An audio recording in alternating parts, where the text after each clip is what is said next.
Welcome to the show, everybody. This is your boy, Lo Jackson, coming to you live with the Only You podcast. I want to say thank you, everybody, for your listenership. I do appreciate it. Thank you to my sponsor, Ambassador Ads, on Anchor. You know, I can't do this without all you guys listening and them helping me out.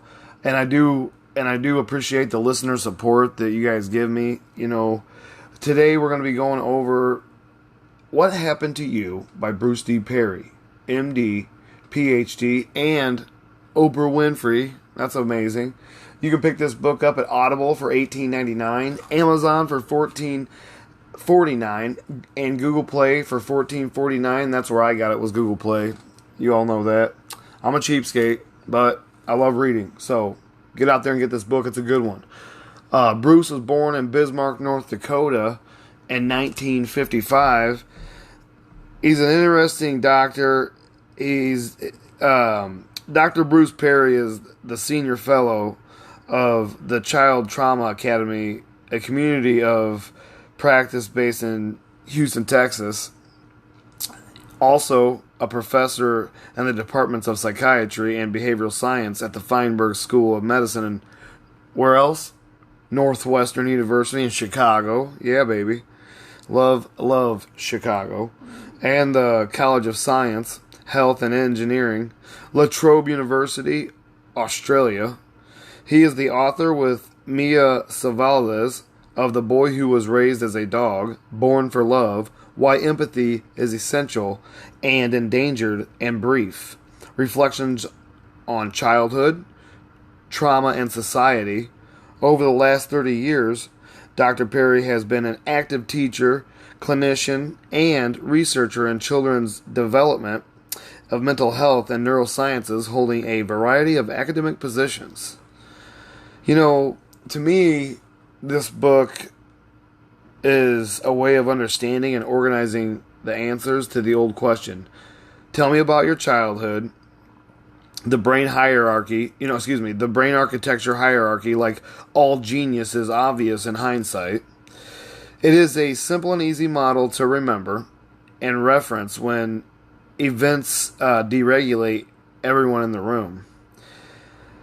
There are a lot of therapeutic tools mentioned here, but it does not cover them in detail. And that leaves some room for wondering, while you're reading the book. But the importance of it does tell you about the importance of a healthy, loving community and highlights and underlines these things and throughout the book.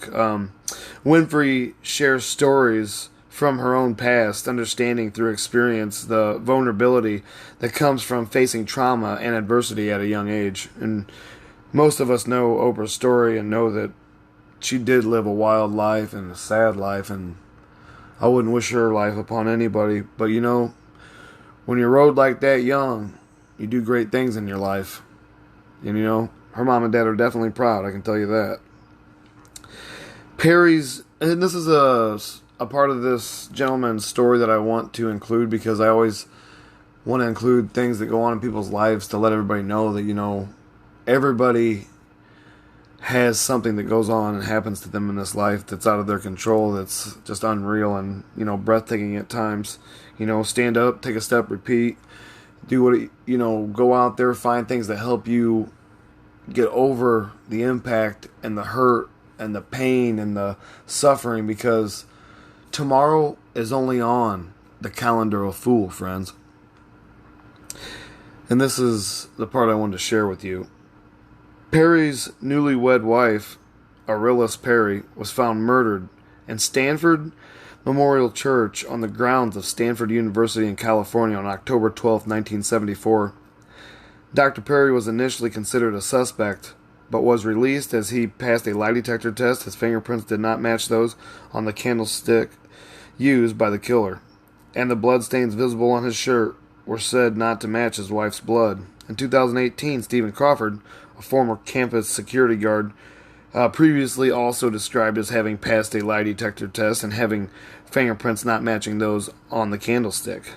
But somewhere an article was read in 2018 that was not the case, that he actually did not pass a lie detector test. but was reportedly,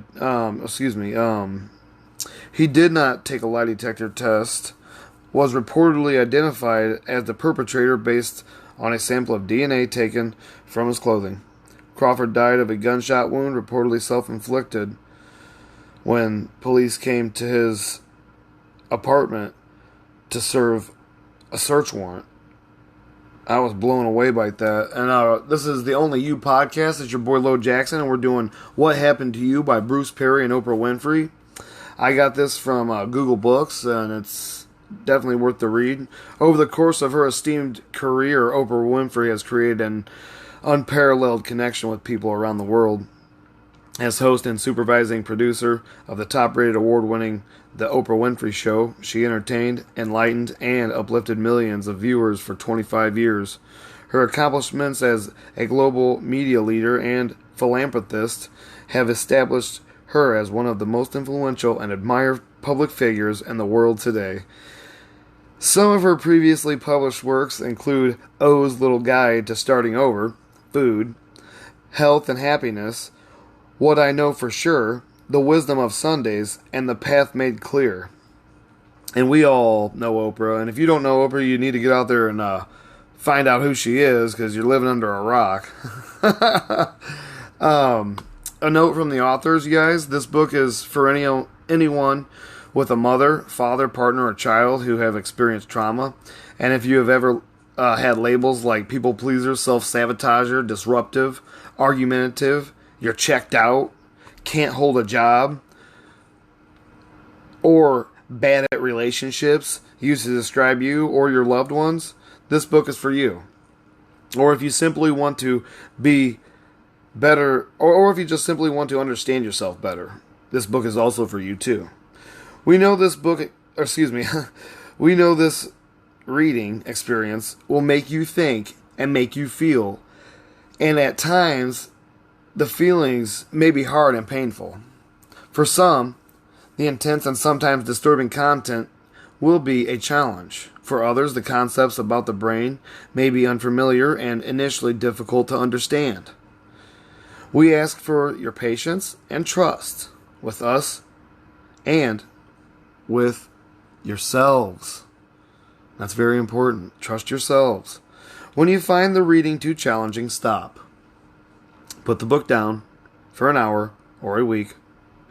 It will still be there when you feel able to return to it, and when you are ready to continue exploring why what happened to you shapes how you think, feel, and act. Welcome. You just may discover a path forward. The introduction. Stop your crying, she warned. Better hush your mouth. My face settled and stoic. My heart stopped racing, biting hard into my lower lip so no words would escape me. I'll do this because I love you, she repeated her defense in my ear. As a young girl, I was whooped regularly. At the time, it was accepted practice for caregivers to use corporal punishment to discipline a child. Oh, my grandmother had it made, embraced it. But even at 3 years old, I knew that what I was experiencing was wrong. One of the worst beatings I recall happened on a Sunday morning. Going to church played a major role in our lives. Just before we were to leave for service, I was sent to the well behind our house to pump water. The farmhouse where I lived with my grandparents did not have indoor plumbing. From the window, my grandmother caught a glimpse of me twirling my fingers in the water and became enraged. Though I was only daydreaming, innocently, as any child might, she was angry because this was our drinking water and I had put my fingers in it. She then asked me if I had been playing in the water, and I said no. She bent me over and whipped me so violently my flesh welted. Afterward, I managed to put on my white best Sunday dress. Blood began to seep through my stain, the crisp fabric, a deep crimson. Livid at the sight, She chastised me for getting blood on my dress, and then sent me to Sunday school. In the rural South, this is how black children were raised. There wasn't anyone who knew who wasn't whooped. I was beaten for the slightest reasons. Spilled water, a broken glass, the inability to keep quiet or still. I heard a black comedian once say, "The longest walk is to get your own switch." I not only had to walk to get the switch, but if there wasn't one available, I had to go find one. A thin, young branch worked best, but if it was too thin, it would have to be a braid of 2 or 3 together to make it even stronger. She often forced me to help her braid the switch. Sometimes the whoopings would get saved up for Saturday night when I was naked and freshly bathed. Afterwards, when I could barely stand, she would tell me, "Whip that pouting off my face and start smiling." Bury it as though it never happened. Eventually, I developed a keen sense of when trouble was a-brewing. I recognized the shift in my grandmother's voice or the look that meant I had displeased her. She was not a mean person. I believe she cared for me and wanted me to be a good girl. And I understand that hushing my mouth or silence was the only way to ensure a quick end to punishment and pain. For the next 40 years, that pattern of conditioned compliance, the result of deeply rooted trauma, would define every relationship, interaction, and decision in my life. The long-term impact of being whooped, then forced to hush and even smile about it, turned me into a world-class pleaser for most of my life. It would not have taken me half a lifetime to learn to set boundaries and say no with confidence had I been nurtured differently. As an adult, I am grateful to enjoy long-term, consistent, loving relationships with many people. Yet the early beatings, emotional fractures, and splintered connections that I experienced with the center figures in my early life no doubt helped develop my solitary independence. In the powerful words of the poem Invictus, I am the master of my fate. I am the captain of my soul. I am the master of my fate. I am the captain of my soul. Millions of people were treated just as I was as children and grew up believing their lives were of no value. My conversation with Dr. Bruce Perry and the thousands of people who were brave enough to share their stories with me on the Oprah Winfrey Show have taught me that the effects of my treatment by those who were supposed to care for me weren't strictly emotional. There was also biological reasons.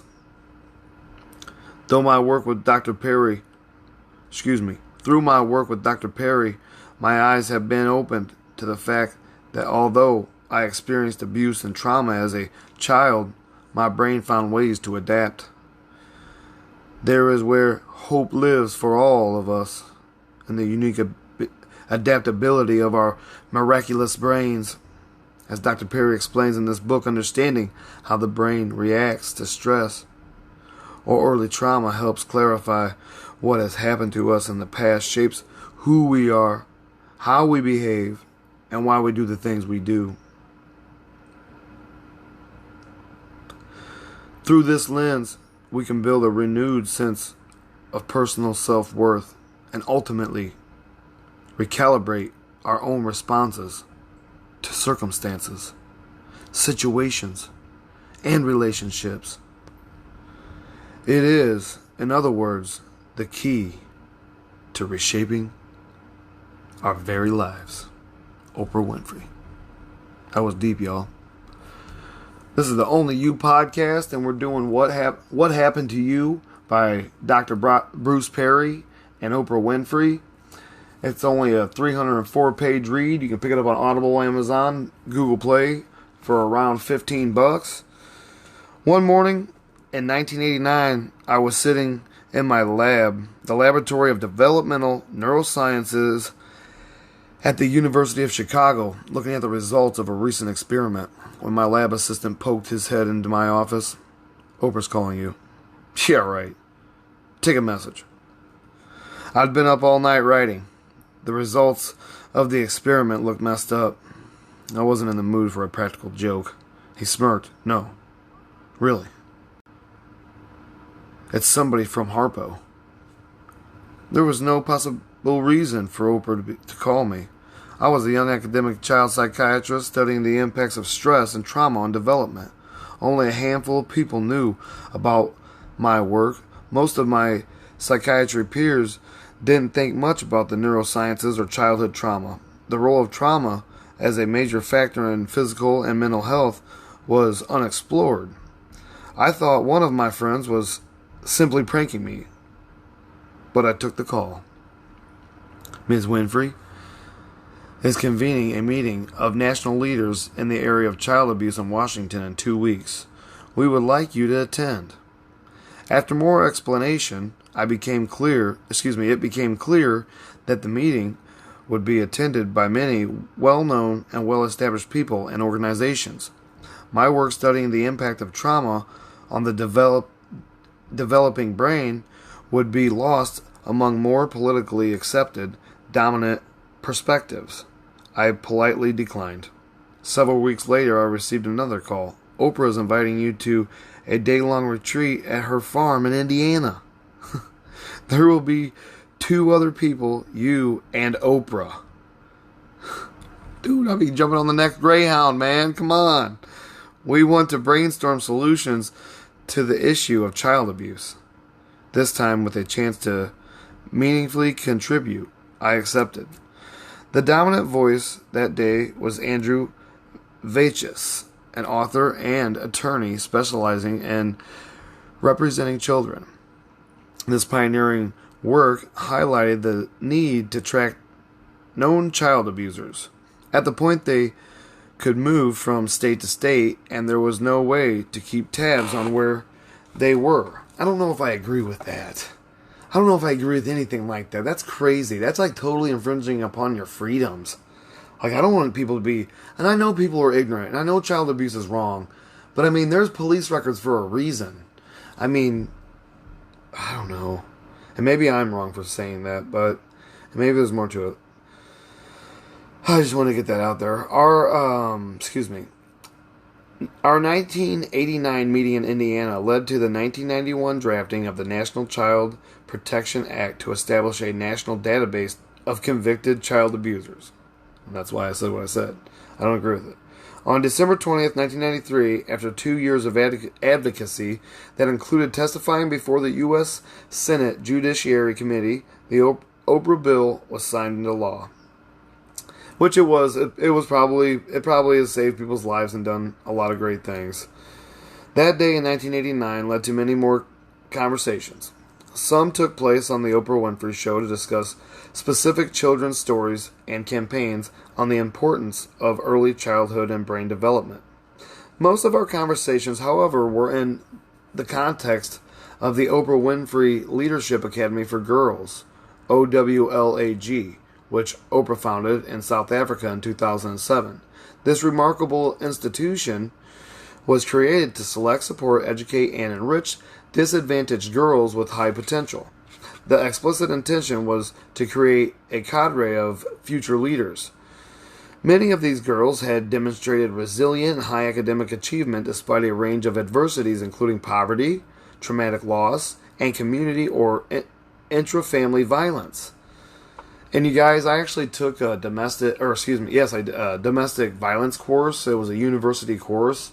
And you wouldn't believe it. And I say this on other podcasts that the elderly are the most domesticized people in America. And I always find that statistic so crazy. You would think it was like, a guy and a girl in a relationship, a husband, a wife, a boyfriend, a girlfriend, something like that. But no, those are like some of the least ones. It's pretty wild. In 2018, I sat down with Oprah for a 60-minute story about trauma and informed care.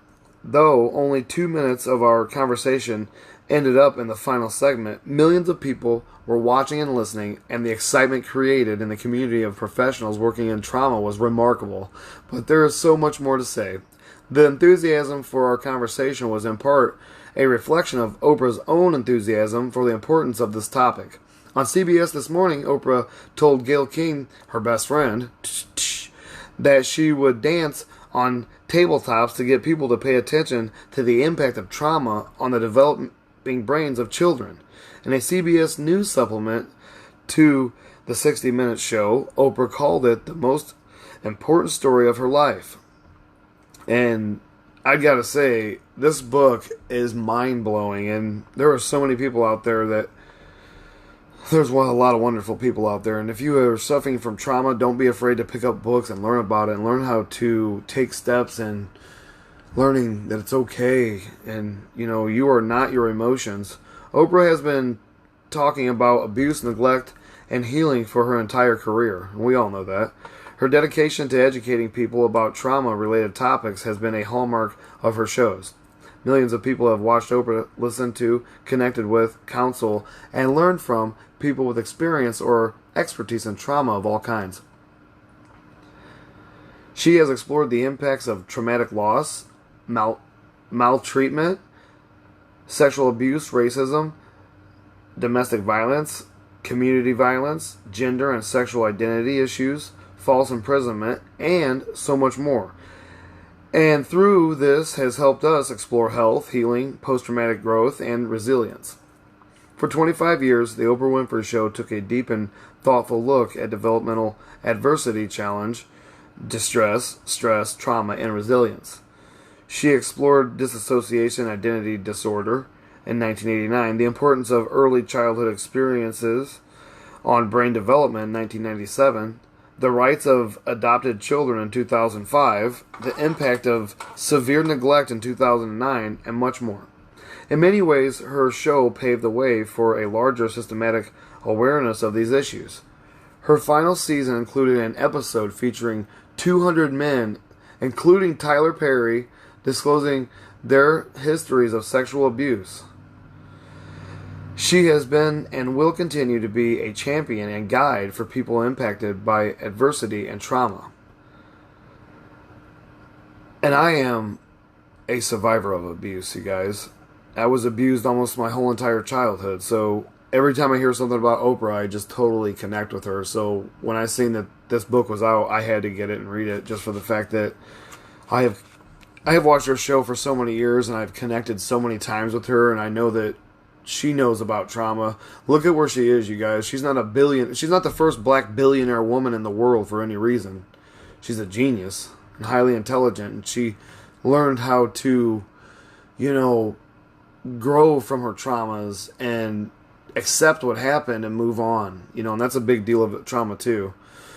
Oprah and I have been talking about trauma, the brain, resilience, and healing for more than 30 years, and this book is in many ways the accumulation of those talks. It uses conversation and human stories to illuminate the science that underlies it all. There are far too many aspects of development, the brain, and trauma to cover in one book, especially a book written through stories. The language and concepts used in this book translate the words of thousands of scientists, clinicians, and researchers in fields ranging from genetics to etymology to anthropology. It is a book for anyone and everyone. The title, What Happened to You, signifies a shift in perspective that honors the power of the past to shape our current functioning. Remember that, you guys. That's an important part of this book, too. It signifies a shift in perspective that honors the power. That's something I would highlight, because, mine's highlighted, so I should probably tell you that stuff when I highlight stuff in here.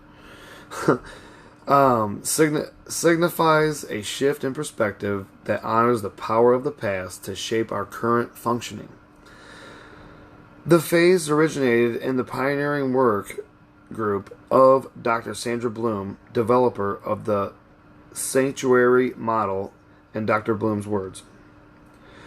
We, the treatment team for Sanctuary, we're in a team meeting sometime around 1991, and our inpatient unit trying to describe the change that had happened to us and recognizing and responding to the issue of trauma, especially what has become known now as childhood adversity, as a casual issue for problems of most of the people we were treating. And Joe Federer, LCSW, also good to pithy observations, said, "It's that we have changed our fundamental question from what's wrong with you to what happened to you."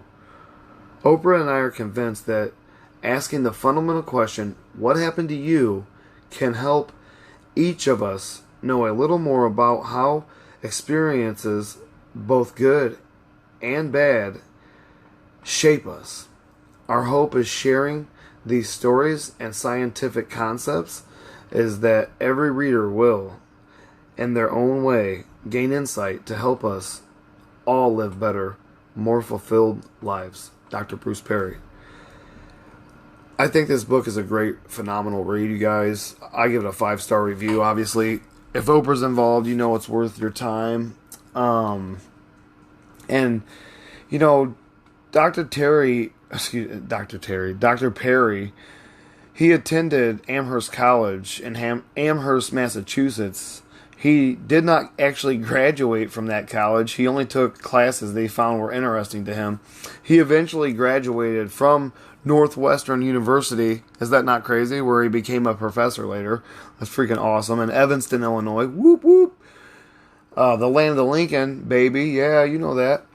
Yeah, he completed his residency at Yale in 1987 for psychiatry. Perry also attended the University of Chicago, where he studied child and adolescent psychiatry. And the first chapter of What Happened to You is called Making Sense of the World. More than 130 million babies are born in the world every year. Each arrives into their own unique set of social, economic, and cultural circumstances. Some are welcomed with gratitude and joy, cradled in the arms of their enthusiastic parents and family. Others are more like me, experiencing rejection from a young mother who dreamed of a different life, a couple crushed by the pressures of poverty, and enraged father perpetuating a cycle of abuse. Yet whether or not they were loved, every current and former newborn, that's you and me, shares one profoundly important trait. Despite the myriad circumstances into which we're born, we come into the world with an innate sense of wholeness. We don't begin our lives by asking, am I enough? Am I worthy? Am I deserving or lovable? Not one baby in the earliest moments of awareness asks, do I matter? That's deep. You know, I want to tell you guys this. I was driving down, I was working, and I was in the work van in Phoenix one time, and this Puerto Rican dude was like, man, all these homeless people out here. And I looked over at him, I said, you know what, homie? Could you believe it? That used to be somebody's baby. That woman got up every night and rocked that baby. This fool came back to me and was like, man, you touched my heart and soul. And he was a real gangbanger. And he like straight up told me at the end of the day, you touched me so deep. And I'm like, well, you needed it, man. You know, you got to look differently through different spectacles that weren't given to you by your parents.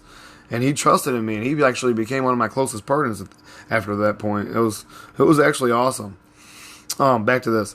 Yet, whether or not they're loved, every current and former newborn, that's you and me, shares one profoundly important trait. Despite the myriad circumstances into which we were born, we come into the world with an innate sense of wholeness. We don't begin our lives by asking, am I enough? Am I worthy? Am I deserving or lovable? I had to read that one more time to you just because I lost my spot, but it was deep. Not one baby in the earliest moments of awareness asks, do I matter? Their world is a place of wonder. But with their very first breath, these tiny human beings begin trying to make sense of their surroundings. Who will nurture, care for them? What will bring comfort? And for so many little ones, life begins to take its toll with violent eruptions by caregivers or simply the lack of a soothing voice or a gentle touch. In our first encounters, our human experiences diverge. Alexa, what does diverge mean? The verb diverge is usually defined as to move, lie, or extend in different directions from a common point, branch off. The most persuasive feeling I remember from my own childhood is loneliness. My mother and father were together only once underneath an old oak tree not far from the house where my mother was raised in Cusco, Mississippi. My father, Vernon, used to tell me I would never have been born if he wouldn't been curious about what was underneath my mama's pink poodle skirt. Oh man, dirty little dog. 9 months after that singular encounter, I arrived. From the moment I could make sense of it, I knew I was unwanted. My father didn't even know about me until mother sent him a birth announcement and asked for money to buy me baby clothes. My grandmother Hattie Mae's home was a place where children were seen and not heard. I had distinct memories of my grandfather shooing me away with his cane, yet no memory of him speaking directly to me. That's sad. Everybody needs that. Everybody deserves that. And I'm sorry that happened to you. That's my own words, y'all. But after my grandmother passed away, I was shuttled away between my mother, who had moved to Milwaukee, and my father in Nashville. Because I didn't know either one, I struggled to develop strong roots or connection with my parents. My mother worked as a maid for $50 a week in Fox Point on the north shore of Milwaukee, doing what she could doing what she could to care for 3 young children. There was no time for nurturing. I was always trying not to bother her. See what I told you? Remember in that one podcast I talked about, when women that have children of 2, they're always happy. Women that have 3, they're miserable. And then women that have 4, they're always happy. So there's some truth to that. Like right here, she just said it. So anyways, there was no time for nurturing. I was always trying to bother her or worry her. My mother felt distant, cold, the needs of a little girl. All the energy went to keeping her head above water and surviving. I always felt like a burden and an extra mouth to feed. I rarely remember feeling loved. From as early as I can remember, I knew I was on my own. What I've learned from talking to so many victims of traumatic events, of abuse or neglect, is that after absorbing these painful experiences, the child begins to ache. I know for a fact that's true. I did for a long time. And my mom always told me I just didn't know what to do for you. She said, you had lost yourself. You had lost your mind. Lo Jackson. She's like, I don't know what to do for you. That's what she told me. No joke. Because I had begun to ache from all those, absorbing all those painful experiences. A deep longing to feel needed, validated, and valued begins to take hold. As these children grow, they lack the ability to set a standard for what they deserve. And if that lack is not addressed, what often follows is complicated, frustrating pattern of self-sabotage, violence, promiscuity, or addiction. Definitely all those things, man. This is where the work begins. The work is excavate the roots that were put down long before we had the words to articulate what was happening to us. Dr. Perry helped me open my eyes to the ways in which powerful, frightening, or isolating sensory experiences that last mere seconds or endure for years can remain locked deep in the brain. Yet as our brains develop, constantly absorbing new experiences while continuing to make sense of the world around us, every moment builds up on all the moments that came before. I have always felt the truth of the saying that the acorn contains the oak. And although my work with Dr. Perry, I know this to be true too. If we want to understand the oak, it's to be back to the acorn we must go. It's back to the acorn we must go. And that was Oprah. Early in our relationship, I remember Oprah saying, "You're the guy who sees everything through the lens of the brain. Do you think about the brain all the time?" The short answer is almost. I think about the brain a lot. I was trained as a neuroscientist. I have been studying the brain and stress responses system since I was in college. I am also a psychiatrist, a field I pursued after my training in the neuroscience field. I've found that I've found that a brain-aware perspective helps me when I'm trying to understand people. Being a child psychiatrist, I'm often asked about troubling behaviors. Why is that acting like a baby? Why is that acting like a baby? Can't he act his age? How could a mother stand by and watch her boyfriend beat her child? Why would someone ever abuse a child? Exactly. You guys, when I was a kid, my aunt was dating this guy, and I literally watched this guy pick my cousin up by his ears and throw him into the pool. And I was instantly terrified of that guy. You know what he did? That same guy, a year later, he beat my aunt within an inch of her life and left her for dead in the middle of town, in my hometown. And those moments changed my life forever. I remember the morning my Aunt Diane, I shouldn't say her name, but I remember the morning she stepped out of the bathroom in nothing but her shorts and a bra, and her whole entire face, neck, shoulders, arms, wrist, fingers. I kid you not. I was a little kid, and it was her stomach, her legs, her feet. He kicked, beat, punched. Whatever he did to her, he beat her whole entire body black and blue. And it therefore changed my life forever to the point where I would never, ever lay my hands physically on a woman. Now, there's a point where people say that, oh yeah, you know, that a woman does that to me, I'm going to do the back. No, I'm good. I don't want to hit anybody. There ain't no reason to hit anybody. If you can't use words to express yourself, you need to look for serious help and find somebody to get you some anger. You know, some anger management help. Over the years, I've found that seemingly senseless behavior makes sense once you look at what is behind it. And since the brain, the part of us that allows us to think, feel, and act whenever I'm trying to understand someone, I wonder about the person's brain. Why did they do that? What would make them act that way? This is what I do too. I do all this stuff too, like Dr. Perry. Something happened that influenced how their brain works. I always do that too. I always wondered, like, how did there, even like when you read stuff or see stuff about like killers and stuff, like, how did Jodi Arias do that 27 times? I'm like, man, you're out of there. That's just, whoa. You know, you got to think about, you know, how does their brain work. The first time I was able to use this neuroscience lens to understand behavior, I was a young psychiatrist still training. I was working with an elderly man, Mike Roseman, a smart, funny, kind man. Mike was a veteran of the Korean War and had seen a lot of combat. He had classic PTSD, which we'll talk about that in a deeper way later. He suffered with anxiety, sleep difficulties, depression, and episodic flashbacks in which he literally felt as if he was in combat.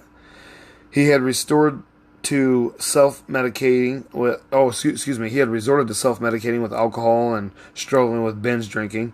That is not good. And that's what a lot of people turn to. You guys, if there's any drinkers out there, if you ever go to the bar, look around the bar. If it's a frequent place you go, like a neighborhood bar, look at how many people are always there. In reality, all them people that are at the bar that are always there and you always see their faces, what they're doing is they don't know what to do, so they're self-medicating. It's their way of taking care of themselves, you know, by, you know, dealing with their problems, so they drink it all away every day. One day, I lost my spot here, y'all. We had been working together for about a year, and Mike had been doing pretty well managing his drinking, but his other symptoms persisted. One day he called, very upset. "Doc, can I come in and see you today? It's important. And Sally wants me to come." And Sally wants to come. Sally was a retired teacher Mike had been dating. He had talked a lot in previous sessions about not wanting to blow this one. Sensing the urgency, I agreed. Later, that afternoon, they came into my office and sat next to each other on the couch. They were holding hands. Sally gently whispered in his ear. Mike looked shamed, and it was clear she was trying to reassure him that everything was going to be okay. They looked like nervous teenagers. He started, "Can you explain PTSD to her? You know, why I'm all messed up. He started to tear up. What's wrong with me? Korea was over 30 years ago. Sally moved to hold him. I felt myself floundering. Could I really explain PTSD? So I stalled. If I may ask, why? Now, Mike, why now? Did something happen? We were going out last night and had a nice dinner, and we were walking down downtown on our way to the movies, and suddenly I was in the street between parked cars on my belly with my hands over my head, terrified. I thought we were being shot at. It was I was very confused, I guess. At some point, I realized that a motorcycle had backfired. Sounded like gunfire. The knees on my suit were torn. I was sweaty. My heart was racing. Doc, I was so embarrassed. Felt like I was jumping out of my skin. I just wanted to go home and get drunk. Sally said, one minute we were arm in arm, the next he was back in a foxhole in Korea, screaming. I tried to get down and help him, but he just pushed me away. He hit me. She paused. It seemed like it lasted for 10 minutes, but I think it was only a couple of minutes, honestly. Tell me how to help. She turned to look at Mike. I'm not giving up on him. Tell her what's wrong with me, he pleaded. This was 1985. Research on PTSD was still very preliminary, and I was 29 years old, inexperienced, a psychiatrist in training. I didn't know squat. Listen, I don't know if I have any answers here, I said, but I do know that Mike was not trying to hurt you. I know that. Look, Sally looked at me like I was an idiot. The idiot. I actually was, but while I didn't know I didn't know that much about clinical work, I did know a lot about the brain, memory, and stress responses. I thought about Mike jumping for cover in the street, not as clinician, but as a neuroscientist. What was going on in his brain when that motorcycle backfired? I started to look at the clinical problem through the lens of the brain. This is the Only You podcast, and I'm coming live. I'm doing a book called What Happened to You? It's a book by Dr. Bruce Perry and Oprah Winfrey. It's a great read. You guys, you can pick it up on Audible for $18.99. It's on Amazon for $14.49. And it's on Google Play for $14.49 as well. Thank you so much for your listenership, and thank you for following me. Thank you for sharing me with your friends and family. And thank you for letting me be your friend. And if you would like to email me, you can. I actually have a direct email if you have any questions. My email is onlyu2022@gmail.com. And thank you for listening again. Tune in next time. Thank you so much. Your boy Lo Jackson.